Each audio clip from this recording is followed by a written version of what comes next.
A very good morning to you. Welcome to the West Ham Voice on Friday morning. I hope you've all had a good week. Yeah, should have had a good win on Tuesday night against Fulham. And we look forward to another London derby when we host Crystal Palace at the London Stadium on Saturday. Hope for another win there. I'll be doing a preview of the game later on today, so do look out for that. But this show is all about, yes, the latest transfer rumours that we have to endure on a daily basis. Now, from what I've been told at this moment in time, Friday morning, we're no closer to signing any players than we were at the beginning of the transfer window back on the 1st of January. There's an awful lot of activity, an awful lot of rumour, but no action as yet. Graham Potter was asked how he would feel if we didn't sign anyone in this window. And he replied that it was more important to focus on the players at the club rather than focusing on the speculation that goes on in media, in social media, and mainstream media as well.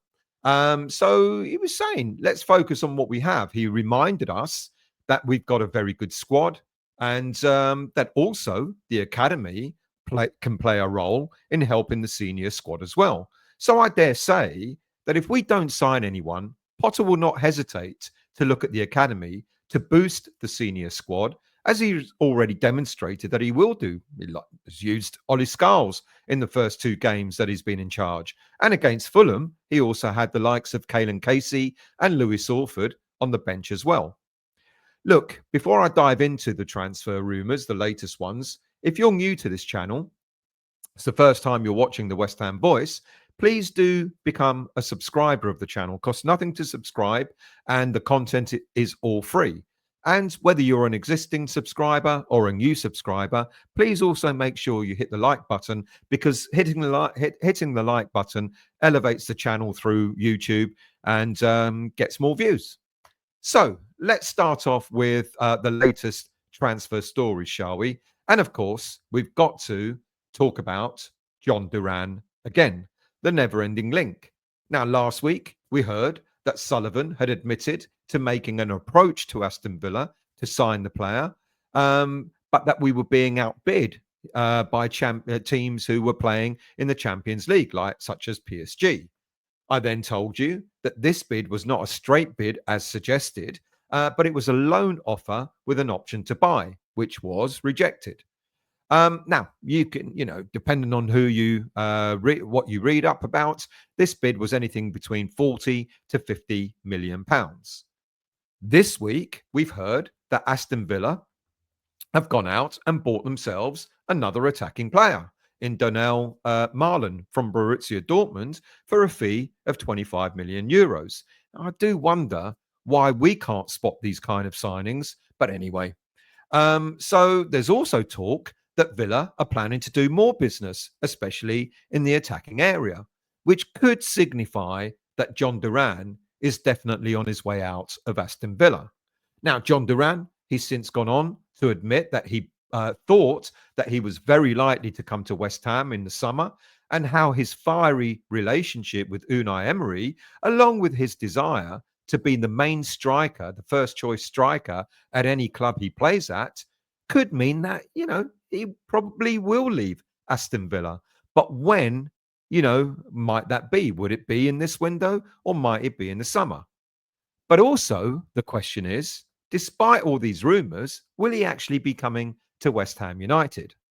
Well, on Thursday, a report broke from Sky Sports reporter Mark McAdam, who does a weekly podcast called The Boardroom with Jack Sullivan. He's now made a sensational claim that talks are continuing between Aston Villa and West Ham United over Jhon Duran. Now, many are putting two and two together and assuming that this information has come directly from Sullivan Jr. himself.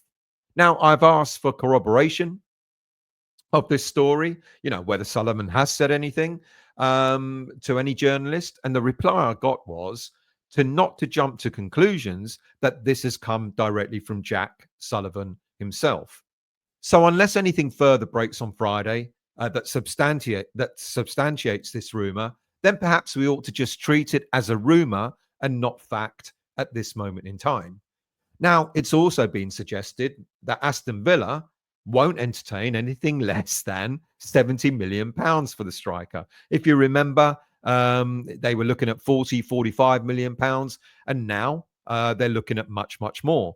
Jhon Duran signed a new deal, didn't he? Just after the season started, he was given the number 9 shirt. He was shown faith. But I think Jhon Duran is growing tired of the fact that he is still not regarded as the main striker for the club. I don't know. I think this saga is going to go on and on. How much do I believe that we're really talking to Aston Villa about Duran?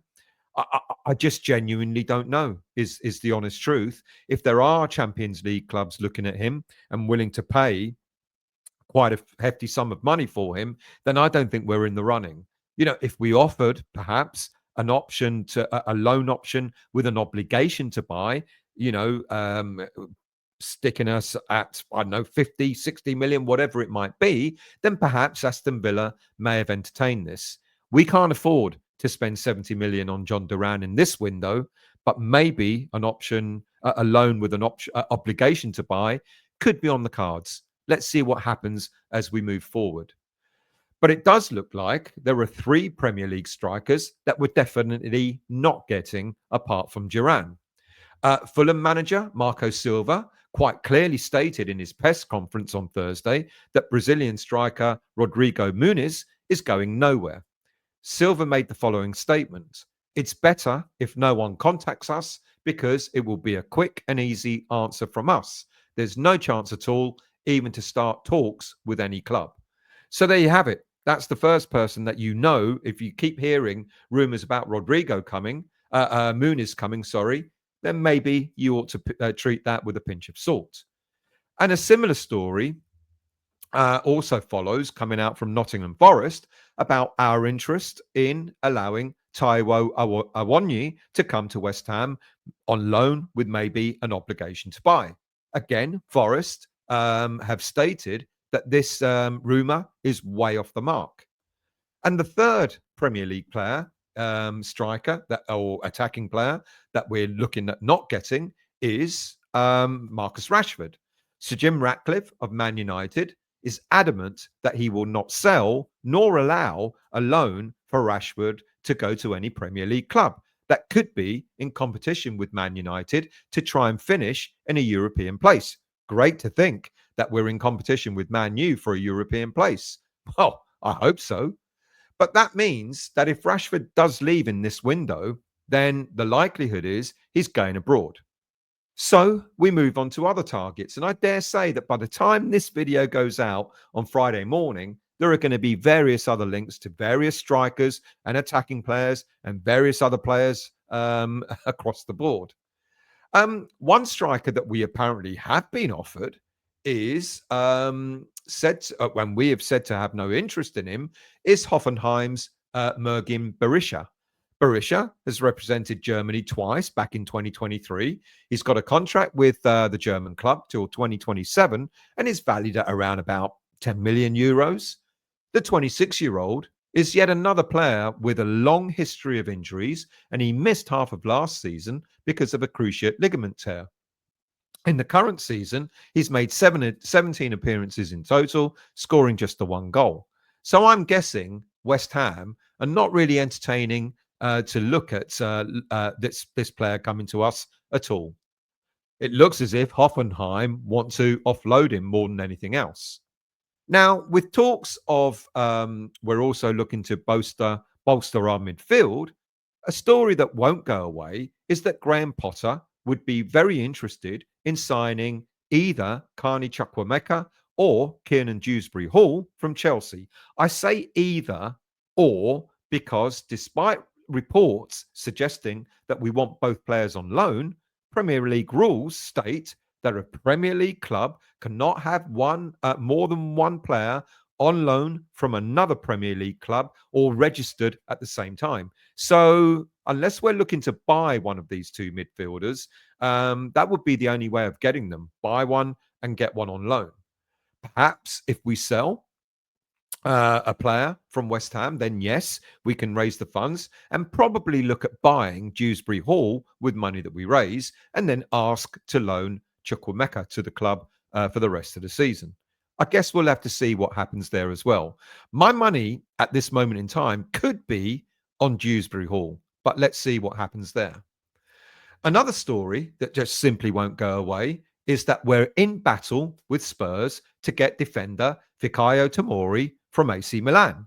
Now, however, it's suggested that new head coach Sergio Conceição has absolutely no interest in letting the player leave in this window. So this looks like yet another transfer deal dead in the water. No matter how many times we keep being linked to the English international, it seems that it's just one of those things, one of those stories that just won't go away. And finally, we've got links to a couple of youngsters, players that are rumored to be that West Ham are rumored to be interested in, but they're players that look more for the future rather than the here and now. The first is Celtic's striker Daniel Cummings. The 6'1", 6'2", 18-year-old striker is out of contract at the end of this season, and Celtic are desperate to try and get the player to sign a new deal. He's developed through the Celtic youth system. He's been prolific this season with 24 goals in 24 appearances, but at youth level. And finally, German journalist Florian Plettenberg, who we know has got a close relationship with Tim Steidten, has suggested that we're interested in young German centre-back Finn Jeltsch, who plays for Bundesliga 2 club. I think it's FC Nuremberg, but it's got a 1 in front of it. So I'm going to say 1 FC Nuremberg. The 18-year-old centre-back is highly regarded, German under-19 international. And however, the German club are said to want up to, they kind of admit that they're going to have to sell the player, but they're going to want up to 15 million euros for the young player. Now, given that this might be a player recommended by Steidten, one could say that he is indeed the type of pearl that we've all wanted him to find. But one has got to ask, with Steidten's reputation at the moment being quite low, has he burnt his bridges at West Ham? And more to the point, we need money now for players who are going to come in to start in the senior team, or certainly be challenging for places in the senior team, rather than looking at bringing players in who might develop further in the future.